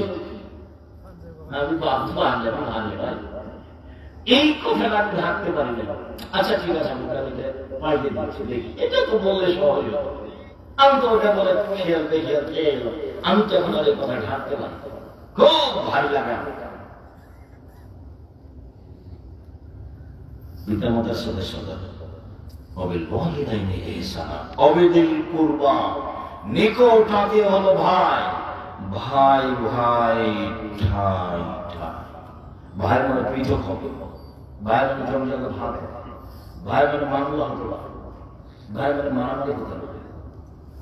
এখানে টিকে থাকা খুব কঠিন। আরেকজন অপর বাড়ি থেকে বউ এসেছে, এর আমার যা দুইজন যা, দুইজনের সাথে মিল নেই, একজন আরেকজনের কম সহ্য করতে পারে না। বাড়ি থেকে দুজন মহিলা এসেছে, এই বাড়ির দুই বউ, তোমরা দুজন ভাই, টিকে থাকা খুব কঠিন। অভিযোগ করবা, আমার নিজের চোখে দেখা দুই ভাই মারামারি করে ঢেকি কেটে ভাগ করে নিয়েছে। আর খুব ঝগড়া, তখন আমরা দাঁড়িয়ে আছি, গ্রামের ছেলে ধরিয়ে গেছি ঝগড়া দেখতে, বলছে যে থাম, আমি তো চলে যাবো এখান থেকে, আমার ভাগটা এমন লোকের কাছে দিয়ে যাবো যে লুকাতে পারবে না। এভাবে বলছে। পৃথিবীতে তৃতীয় সদাচরণের জায়গা ভাই। এক নম্বর সদাচরণ আল্লাহ, আল্লাহর সাথে সদাচরণ কি বলেন তো দেখি। দ্বিতীয় সদাচরণ হলো বাপ মা, মানে জান্নাতে চলেই গেছে, তার মানে জাহান্নামে চলে গেছে। পৃথিবীর দ্বিতীয় মহাপাপ, আল্লাহ রাসূল বলছেন পৃথিবীর দ্বিতীয় মহাপাপ বাপ মায়ের অবাধ্য চলা। তার মানে নিশ্চিত বাপ মায়ের সাথে সদাচরণ টিকে থাকা খুব কঠিন। নইলে এত কথা কেন আল্লাহ নবী বলবেন, এত কথা বলবেন কেন? পৃথিবীর দ্বিতীয় মহাপাপ হলো পিতা মাতার অবাধ্য চলা। তার মানে টিকে থাকা খুব কঠিন। মনে হবে যে বোঝা, বাপটা বোঝা, কি যে বলে, কি যে করে, আসলেও খারাপ লাগে, খাইলেও খারাপ লাগে, কথা বললেও খারাপ লাগে, সহ্যই হয়। তার নাম বাপ মা, তার নাম বৃদ্ধ মানুষ, তারপর ভাই। অবিধিক পূর্ব এতিমের সাথে সদাচরণ। পৃথিবীর মানুষ শোনো, কেউ যদি এতিমের লালন পালন করে, আমি মুহাম্মদ সাল্লাল্লাহু আলাইহি ওয়াসাল্লাম সেই মালিক, এতিমের লালন পালনকারী, আর আমি মুহাম্মদ জান্নাতে একসাথে থাকবো। তবে একটু ফাঁকা, একসাথে জান্নাতে থাকবো।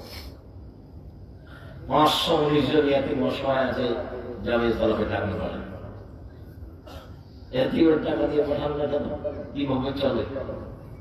একদিন দেখতে যান না কেন? সাত বেলা সেদিন সম্মেলনে যাননি কেন?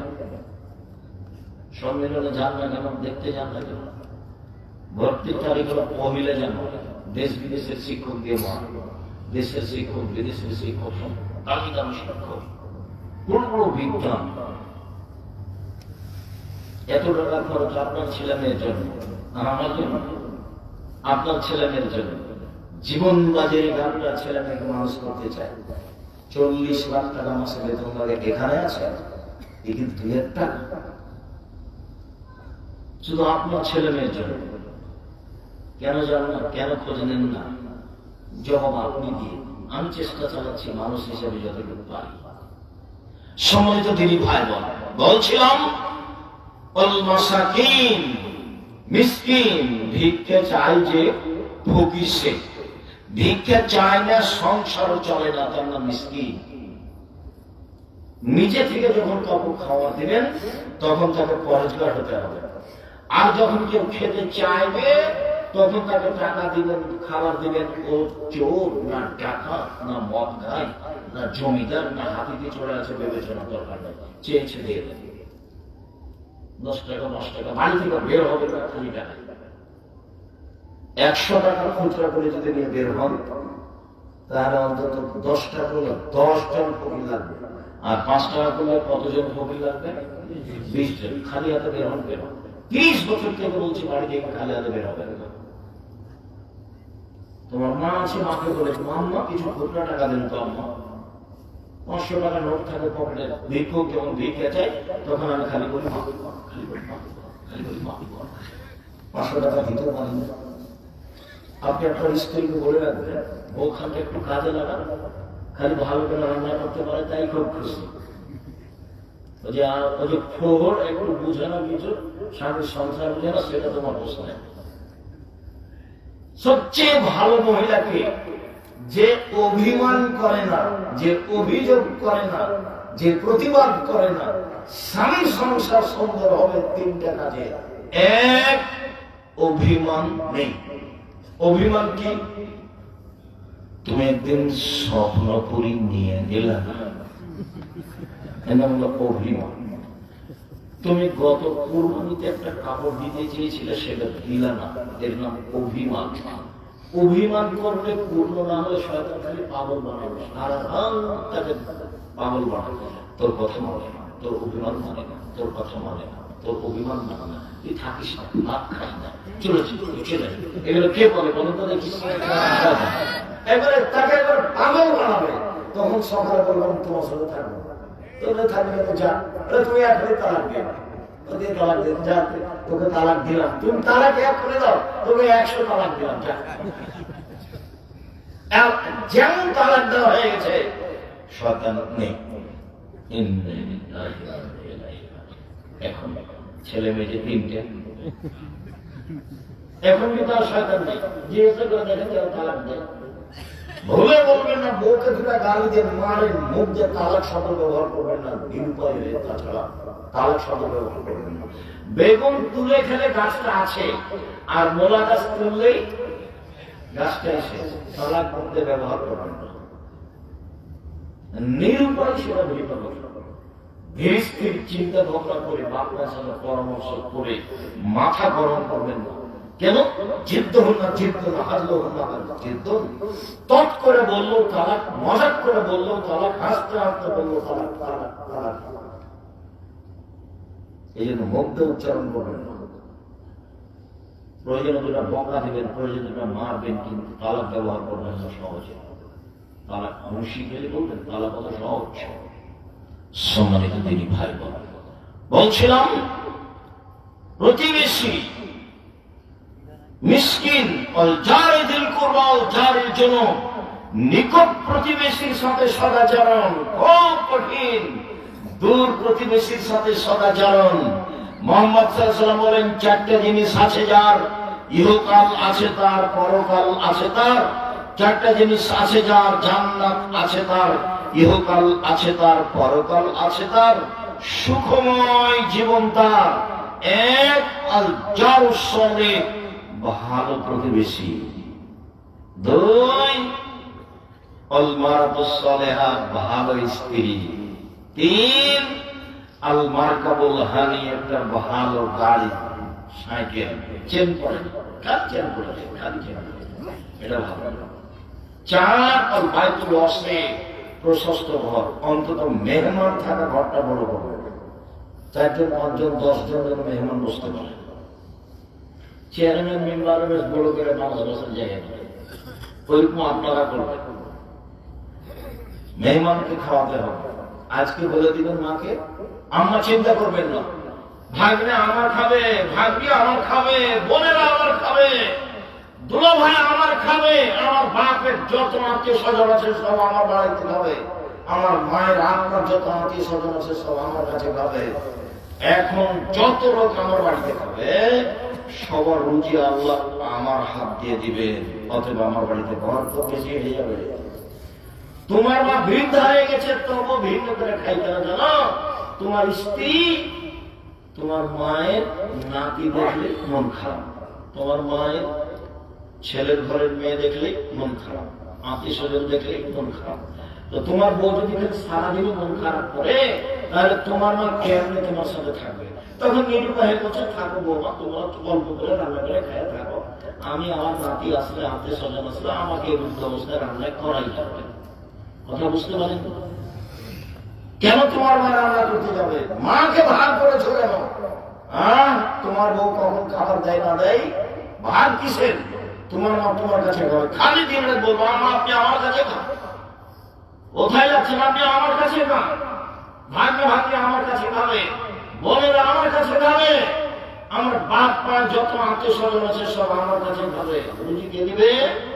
আল্লাহ দিবে। আপনি খালি বলে দেখেন বরকত এমনিতেই হবে, কি বরকত ছাড়াতে পারবে না। দূর প্রতিবেশী, নিকট প্রতিবেশী, এরপরে চলার সাথী, রাস্তাঘাটে চলার সময় মুখ খারাপ করতে হবে না। দেখেন না গাড়িতে উঠলেই কন্ট্রাক্টর আর ওই প্যাসেঞ্জারের সাথে কত ঘোরাঘুরি, 2 টাকা নিয়ে।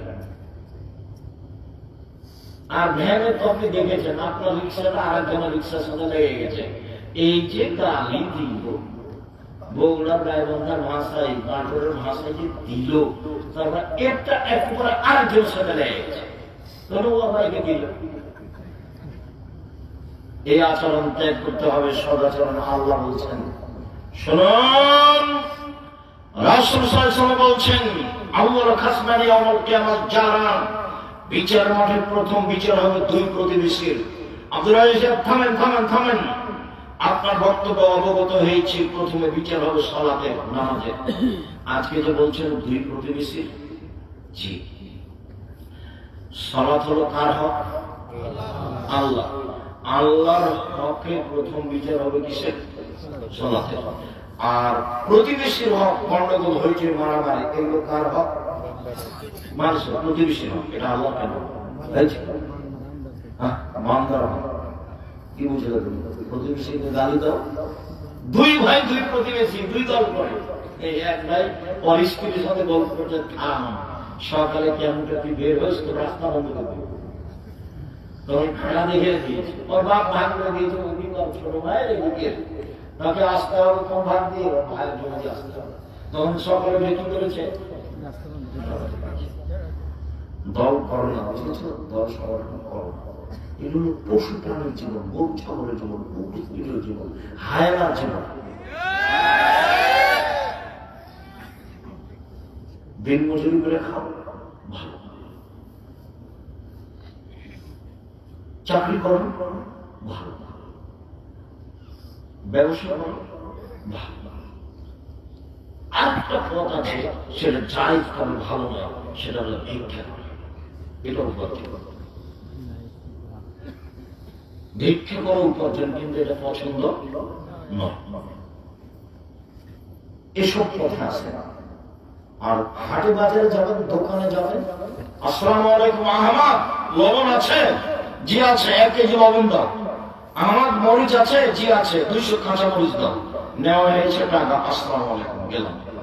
এর চেয়ে বেশি দাঁড়াবেন না মসজিদে, দোকান পাঠায় মাথা বই করবেন না। দোকানের সামনে বসে এই যে গল্প, রাজাখুরি, বদনাম, গীবত, ল্যাংটামি, দেখা, এসব নোংরা আচরণ থেকে বক্তব্যের সাথে মুনাফিক করবেন না। বক্তব্যের সাথে মুনাফিক করে নিজেকে সফল মনে করিয়ে না। একরাহুল কালামুল সাহেব, একরাহুল নওকাবুল সাহেব। আল্লাহ নবী এশার সালাতের পরে কথা বলা ঘৃণা করতেন। এশার সালাতের পরে কথা বলা ঘৃণা করতেন। এশার সালাতের পূর্বে ঘুমিয়ে যাওয়া ঘৃণা করতেন। বুখারী মুসলিম। এশার সালাতের পূর্বে ঘুমিয়ে যাওয়া ঘৃণা করতেন। আচরণ নবীকে নিতে হবে, পশু প্রাণী নিয়ে কোনো লাভ নেই। তোমার মাই তোমাকে খাবার দেয়, তুমি আরেকজনের সাথে গল্প করো কেন? পড়ো, ঘুমিয়ে যাও, রাত 10টায় ঘুমিয়ে যাবে। যারা পড়ো ছেলেরা, তোমরা 10টায় ঘুমিয়ে যাও, 2টায় উঠো, বাকি টাইম পড়ো, তাহলে পড়া বেশি মুখস্থ হবে। 10টায় ঘুমিয়ে যাও, রাত 2টা 3টায় উঠো, উজু করে 2 রাকাত সালাত আদায় করে পড়তে বসো। তুমি ফজর পর্যন্ত 5টা 5:30টা পর্যন্ত পড়ো, অন্তত 8 ঘন্টার সময় পড়তে পারো। তখন থেকে মস্তিষ্ক ঠান্ডা, পরিবেশ থেকে নিরিবিলি। 10টার সময় ঘুমিয়ে যাবো, বাড়িতে কাঠি গাড়ি থাকবে, 44 দ্বারা যার বেশি নাই ঘুমে, কেউ কথা বলতে পারবে না। টিভিতে বহু দূর কোনো গল্প নেই, মোবাইল ব্যবহার হবে না। মোবাইল দিয়ে বাড়িতে জেনে শয়লাভ করো না। সম্মানিত দিনী ভাই বোন, শুনুন, রাসূল সাল্লাল্লাহু আলাইহি সাল্লাম বলছেন, শোনো পৃথিবীর মানুষ, প্রতিবেশী যদি তোমার দেওয়ালে একটা কাঁটা বেড়ে রশি লাগিয়ে কাপড়টা শুকাতে চায়, তাহলে তুমি বলো না, কাঁটা গাড়িয়ে না, আমার দেওয়ালটা ক্ষতি হয়ে গেল, দেওয়ালটা ক্ষতি হয়ে গেল, সাবধান, বলতে পারবো না। আল্লাহ রাসূল বলছেন, নিষেধ করতে পারবো না প্রতিবেশীকে একটা কাঁটা বেড়ে দিতে। এখন এইভাবে এসেছেন, প্রতিবেশী একটা চাল উঠিয়ে নিচে রান্না করতে চাচ্ছে, কাছে টাপ না, আপনি তখন বলছেন না না না না, খালি হয়ে যাবে, খালি হয়ে যাবে, কালি সহ কবরে যায়। এই চরিত্রই খারাপ, এই আচরণই খারাপ, সদাচরণ জানে না প্রতিবেশী কাকে বলে। প্রতিবেশীর সাথে এইভাবে থাকতে হবে, খালি মারামারি, খালি গন্ডগোল, খালি হইছে। আমাকে বলছে, আমাদের এলাকার দেবীনগরের চেয়ারম্যান হলো আমার ক্লাসমেট, শেষের দিকে বসতো। একদিন বলছে, আব্দুল রাজ্জাক, তোদের গ্রামে যে তোদের বাড়ির ওখানে রাস্তা নিয়ে গন্ডগোল বলছি, কি করবি? এক কাজ করিস চেয়ারম্যান, তুই আমাদের বাড়ির সামনে যখন রাস্তাটা যাবে না, তখন আমাদের বাড়ির ভিতরে এইভাবে দেখি কে কিছু বলেন নাকি। কোন সমস্যা নেই, রাস্তা দিয়ে আমাদের বাড়ি যখন জমির উপরে যাবে এভাবে আবার কোনো সমস্যা নেই। সেই জন্য তারপরে যদি মনে করিস তাহলে কি করতে হবে, এই যে যারা দায়িত্ব পালন করার তাকে জিজ্ঞাসা করিস, যেভাবে হবে সেভাবে করিস। কেন তুই আসবি না? এইসব সামাজিক কথা নিয়ে আমরা চাই না, পাতাই তো করি না। প্রতিবেশীর সঙ্গে গন্ডগোল, আমি জীবনে কোনদিন মানুষের প্রতিশোধী নিইনি। যার যা মনে লাগে সে সুন্দর করে গালি দিয়েছে, মন বদনাম করে নাই, কোনদিন প্রতিবাদ করার প্রয়োজন মনে করি। যা মন যারা যা করলে প্রতিশোধনী না, প্রতিবদ যায় না, প্রতিশোধনী না, প্রতিবদ যায় না। ওর পিছনে করি না, বদনাম করি না। মাথা তোমাকে তো আমি বড় মনেই করিনি, তো আমি কি দিয়ে তার বদনাম করবো? ওটা আগে চলে গেলে ওটাকে আমার মাথাতে নাই, আমি তার বদনাম করবো কি দিয়ে? আমি তো হিসেবেই রাখিনি, ধর্তব্যই রাখিনি, তো কেন তার জন্য আমি বদনাম করবো? তার পিছনে পড়া আমার প্রয়োজনই নেই। জীবন কোনোদিন কারোর পিছনে পড়া আমি প্রয়োজন মনে করি। আল্লাহ তুমি হেফাজত করো, তুমি সর্বশক্তিমান, তুমি সবকিছু করতে পারো। দেখো ছেলেরা, তোমরা দেখো, এইভাবে ঘোরাঘুরি করে মানুষের কাছে জোর করে চাঁদা আদায় করে জাতির জন্য বোঝাই কি করব, মারামারি করে, দণ্ডমানি করে, নেতা নির্বাচন করে, মানুষের বিরোধিতা গিয়ে তুমি মোটরসাইকেলে যখন যাও 8টা-10টা মোটরসাইকেল নিয়ে, তখন তোমার চরিত্র তুমি বুঝতে পারো না। তোমার মুখে কেউ, মুখের উপর কেউ আসলে তুমি তাকে মারবে যে কি, তুমি কি দেখাতে চাচ্ছ? তুমি কি মুসলিম সেনাপতি? তুমি কি খালিদ বিন ওয়ালিদ? তুমি কি হিন্দুর বিরুদ্ধে লড়েছ? তুমি কি ইহুদি খ্রিস্টানের বিরুদ্ধে লড়েছ? তুমি কি দেখাতে চাচ্ছ? কিসের সদাচার হইল? সম্মানিত দিনী ভাই বোন, রাসূল সাল্লাল্লাহু আলাইহি সাল্লাম বলছেন, সেই ব্যক্তি মুমিন নয় যার প্রতিবেশী খেয়ে আছে কি না খেয়ে আছে খোঁজ নেয় না।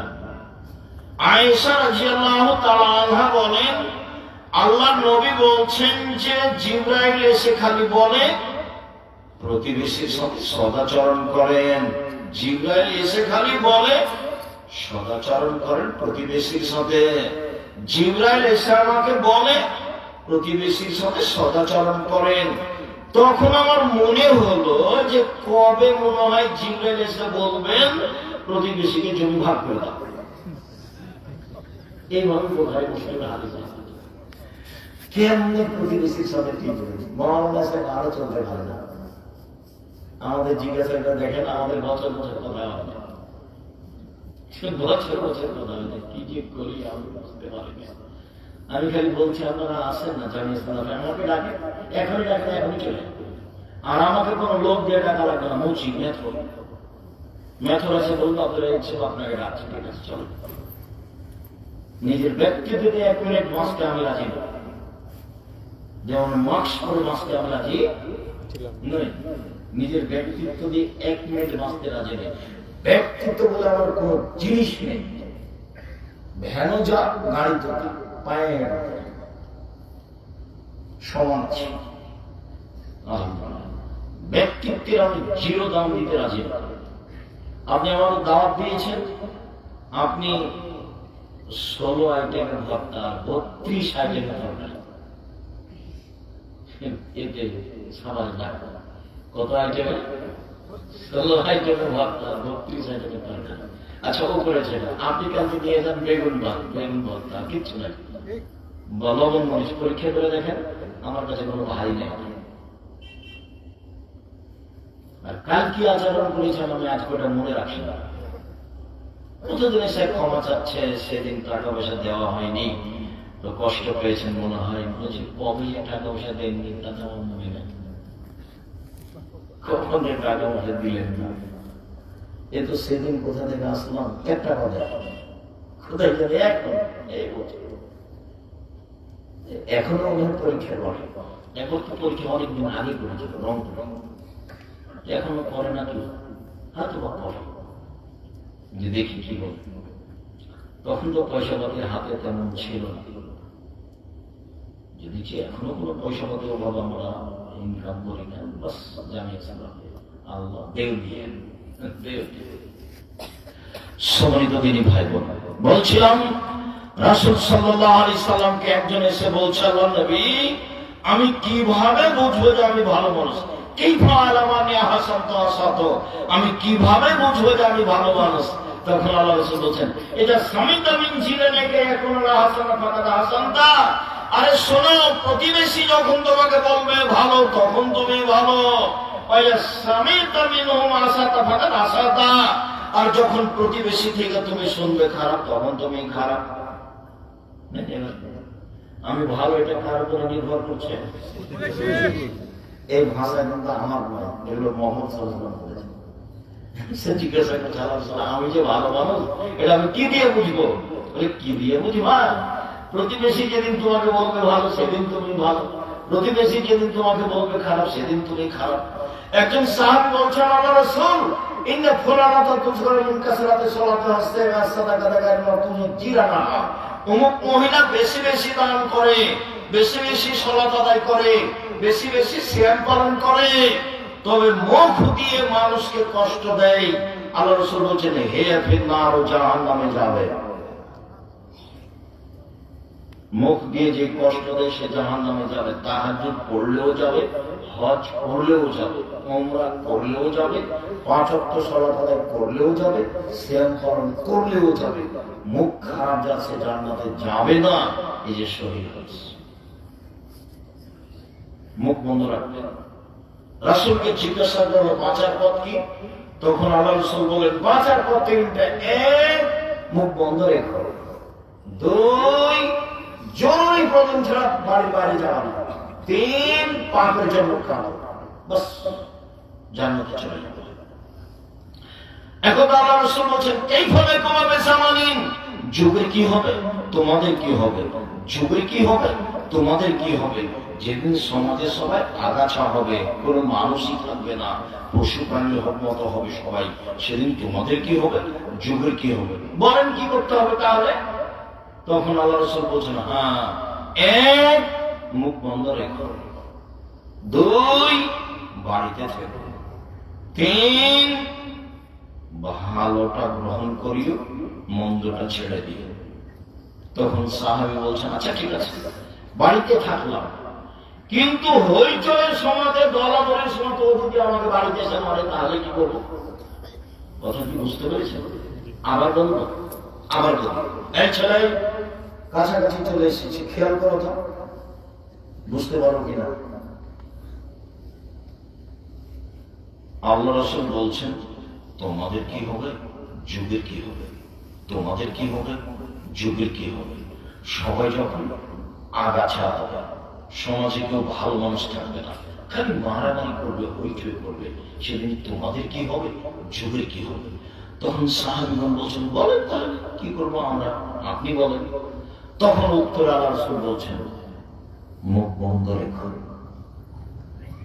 2, বাড়িতে থাকো, মুখ খুলবো না, বাড়িতে থাকবো, বাইরে যাবো না। তখন সাহাবীগণ বলছেন, ঠিক আছে, মুখ বন্ধ রাখলাম, বাড়িতে থাকলাম, তো হইচয়ের সময় কেউ যদি বাড়িতে ঢুকে মারে আমাকে তাহলে কি করবো? বুঝা গেল না কথা? এবার উত্তর কি দিছে দেখি। এখন আল্লাহ রাসূল বলছেন, ওই সময় আদমের 2 ছেলের ভালোটার মতো হবা। আদমের 2 ছেলের ভালোটার মতো হাবিল আর কাবিল। কাবিল বলছে, এই হাবিল তোকে মারবো রে। তখন হাবিল বলছে, তুমি আমাকে মারো মারো, আমি তোমাকে মারবো না। আল্লাহ রাসূল যদি আমাকে বাড়িতে এসে মারে আমি কি করবো? তখন আল্লাহ রাসূল উত্তরে বলছেন, আদমের 2 ছেলের মতো হবা। কি? কাবিল বলছে, হাবিল তোকে মারবো। তখন হাবিল বলছে, তুমি মারো মারো আমাকে, আমি তোমাকে মারবো না। এই যে কথা বোঝা যায়।